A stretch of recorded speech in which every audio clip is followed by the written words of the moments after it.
الرحمن الرحيم. اللهم صل وسلم وبارك على سيدنا محمد وعلى اله واصحابه اجمعين. ازيكم حبايبي، عاملين ايه؟ يا رب ان شاء الله تكونوا بخير وبصحه كده. ايه رايكم بقى؟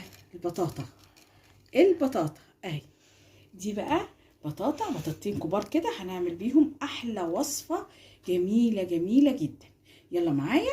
الاول هنمسكوا البطاطتين دول الكبار دول، هنمسكوهم نغسلوهم غسلناهم كويس قوي اهو. هنمسكوهم نقشروهم مكعبات واوريكم هنعملوا ايه. بصوا يا حبايبي بقى اهو، بطاطتين اهمت قطعتهم مكعبات اهمت زي ما انتم شايفين. هجيب حله بقى كده اهو، احط فيها البطاطا دي. حله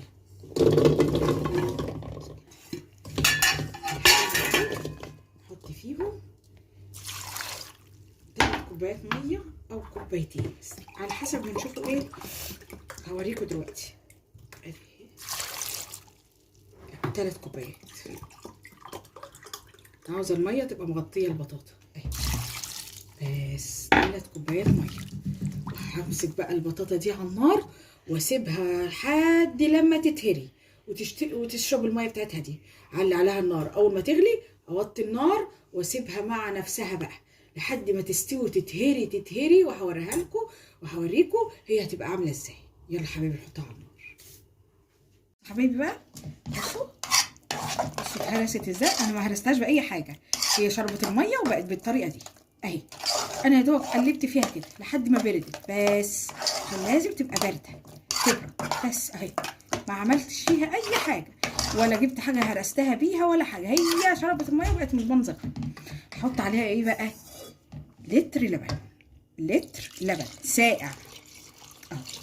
لتر لبن ساقع اهو زي ما شايفين كده. وهقلب ده كله وهضرب بقى الخليط ده كله في الخلاط. هضرب كل الخليط ده في الخلاط واوريه لكم بعد ما ضربته في الخلاط. بصوا يا حبايبي اهو، ضربته في الخلاط بالطريقه دي. هضرب الباقي بقى واحط كله على بعضه واوريكم. بصوا يا حبايبي بقى اهي، بعد ما ضربته كله كده قبل ما احطه على النار هنحطه 3 معالق سكر كبار اهو. 1 2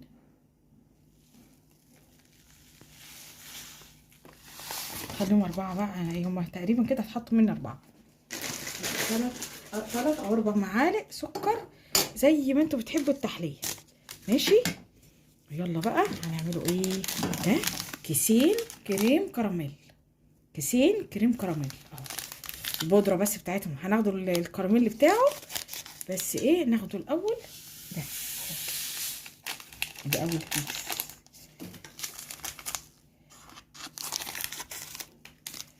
تاني كيس. ماشي. وفانيليا. خلاص كده. وفانيليا. هقلب بقى ده كله اهو. هقلب ده كله بقى اهو كده، واولع بقى النار واتني ايدي فيها لحد ما تتقل وهوريكم ازاي. بصوا يا حبايبي بقى اهو بيغلى اهو شايفين كده بيغلى اهو كده غلى. بس اول ما يغلي بقى كده هطفي عليه واروح بقى اوريكم هنصبوه ازاي في البولات. يلا مع بعض. بصوا يا حبايبي بقى، بصوا القوام بتاعه اهو زي ما انتم شايفين كده. القوام بتاعه بس بيبقى كده، لا تقيل قوي ولا خفيف قوي، ولسه هيجمد، لسه هنحطوه في التلاجة كده. يلا بقى بالكراميل بتاع الكريم الكراميل اللي بيجي معاه في البولات اللي زي دي كده. نحط كل بوله حبه، هحط في كل بوله حبه واوريكم بقى هعمل ايه. بصوا حبايبي بقى اهو، حطيت في البولات كده الكراميل اللي بيبقى مع الكريم الكراميل. وهبدا ان انا بقى احط الخليط اهو. بسم الله الرحمن الرحيم.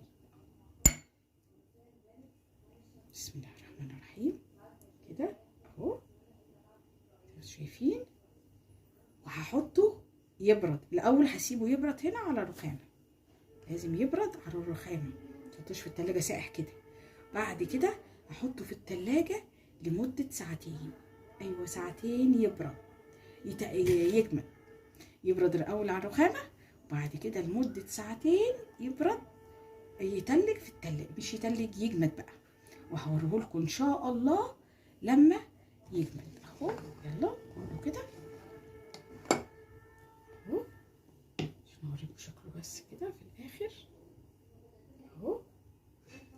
وبعد كده تشوفوا شكله ان شاء الله لما يجمد. طعمه بقى رائع جميل جدا وكريمي، وايه هيعجب الولاد وهيعجبكم باذن الله. جميل جدا جدا جدا. جربوا ان شاء الله، جربوا ومش هتندموا. هسيبه يبرد وادخله في التلاجة، بعد ساعتين اوريه لكم ان شاء الله. بصوا حبايبي، بصوا بقى ايه رايكم؟ بصوا الجمال، بصوا في البولات الصغيره اللي انا كنت عاملاها اهي، نقلبها. بصوا بصوا، احلى كريم كراميل بالبطاطا، جميل جميل قوي، ومقاديره سهله وبسيطه وهتعجبكم. بصوا بصوا بصوا، اوريكم. بصوا القوام، بصوا بصوا، حسوا بقى ايه، حاجه كده دايبه كده، دايبه دوب كده. جربوها هتعجبكم جدا جدا جدا. طعمها جميل وريحتها جميله وبتدوب بالبق. ان شاء الله تعجبكم وتنور رضاكم باذن الله. جربوها واكتبوا لي عملتوا ايه في الكومنتات. ما تنسوش ان شاء الله، ما تنسوش تعملوا لايك وتشتركوا في قناتي وتفعلوا الجرس عشان يجيلكم كل جديد انا بعمله ان شاء الله. اشوفكم على خير، والسلام عليكم ورحمه الله وبركاته.